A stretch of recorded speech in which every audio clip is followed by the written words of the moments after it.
Hello guys! Hello Leo! Welcome dito sa aking channel, sa Palaran 888 Leo. Alamin natin Leo kung ano yung messages, vibration, gabay, energy para to sa lahat ng mga nanonood na Leo or hindi pa nakakapanood. I hope na makaresonate kayo dito guys. Okay. Green Man, Synergy, and Waterfall Leo, and Effortless Ocean. Nakikita ko sir dito, walang masyadong messages ito. Kasi sinasabi ng baraha, wala kang effortless to eh. Wala kang gagawin. Wala kang masyadong major steps, actions na kailangan gawin ngayong buwan na to, Leo. Ang gagawin mo lang is go with the flow. 'Di ba? Go with the flow. Kung maaari, kasi meron ditong nature. Like may falls, merong ocean, meron ditong pwedeng mountain siya or forest. So, sinasabi ng baraha sa'yo, if ever man may chance ka na makapagbakasyon sa nature, spend time sa nature, spend time outside, wala kang masyadong action ngayon na gagawin na parang, anong tawag dito, yung kailangan mong mag-decision, ganito, ganyan. Basta go with the flow ka lang muna. Okay?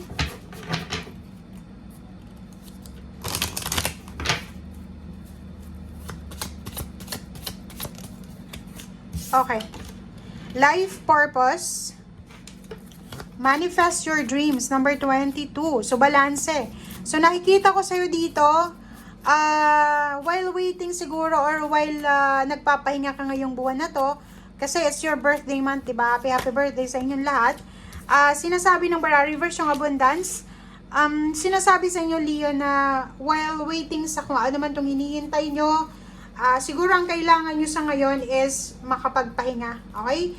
If ever man may chance kang makapagpahinga, spend time, magpahinga, rest, take a nap, take care of your body, nurture yourself, or kung ano man itong kailangan mong gawin sa sarili mo, gawin mo na. Okay? Abundance, naka-reverse yung abundance. So, nakikita ko sa'yo dito, wala kang dapat problemahin siguro. Huwag kang masyadong nag-iisip muna sa abundance mo na yan. Let it go, let it flow. Yun yung sinasabi ng baraha mo. And happiness, diba? So, sabi ng baraha sa'yo dito, mag-focus ka sa emotional happiness mo ngayong buwan ng August. So, it's your birthday month. Siguro, kailangan mong mag-enjoy. Okay? Huwag kang masyadong trabaho ng trabaho siguro. Yun yung sinasabi sa'yo ng baraha. And take care of your body. Take care of yourself muna.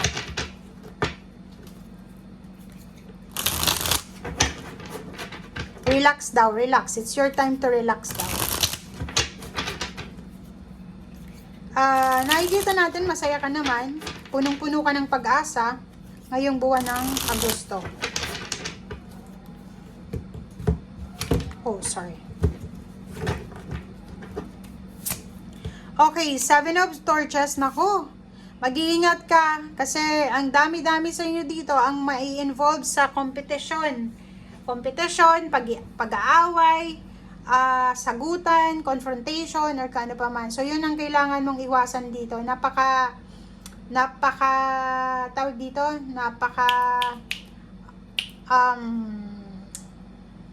fiery ng energy mo dito.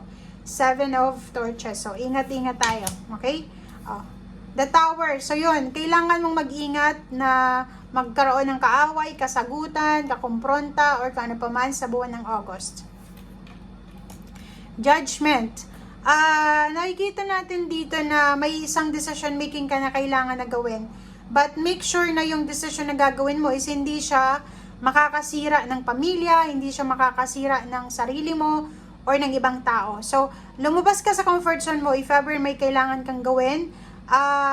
Itong The Tower na to, may mga decision making ka na kailangan mong pag-isipan para hindi siya mag-result sa Tower and para hindi ka makakuha ng kaaway, parang ganon. So, Princess of Torches and Princess of Swords.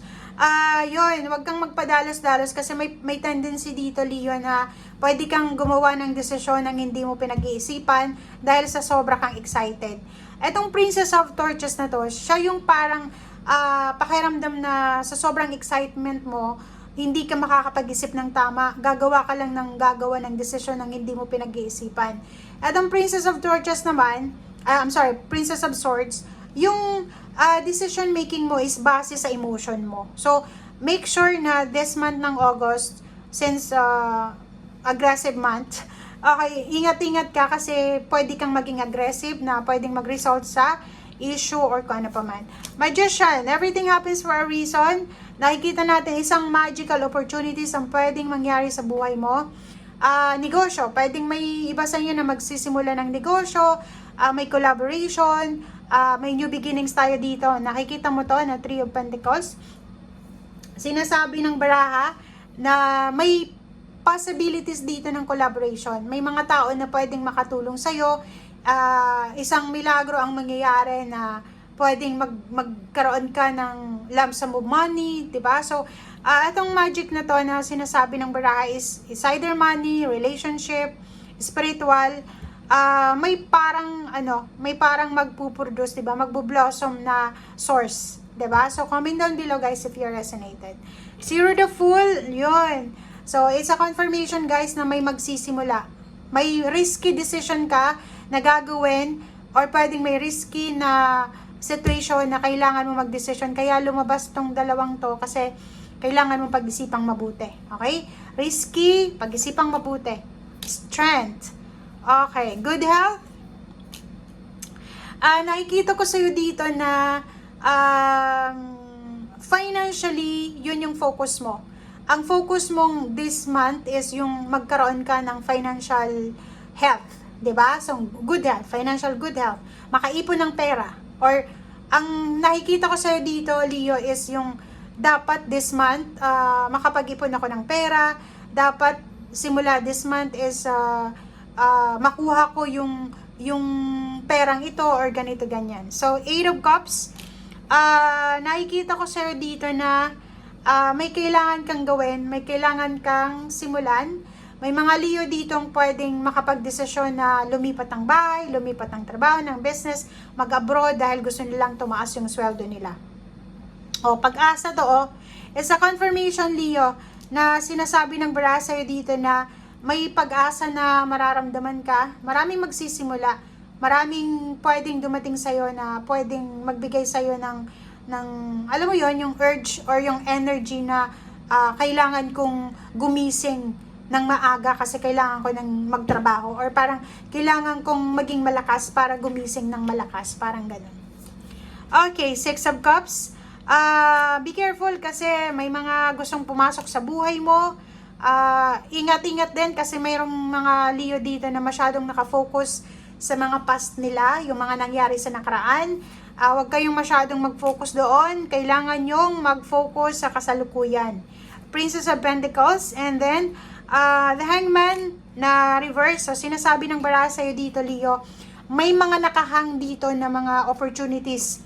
Financial opportunities ang nakahang. It's either offer ng job, offer ng business, offer ng relationship, or pwedeng mga offer dito ng source ng income. Ang pwedeng naantala, na stagnant, na delay. And then, sinasabi ng baraha, doon ka dapat mag-focus. Kasi parating na siya eh. Kailangan mo ng sobrang energy dito kasi magiging sobrang busy ka for the next few months. Okay, thank you for watching and see you again. Bye!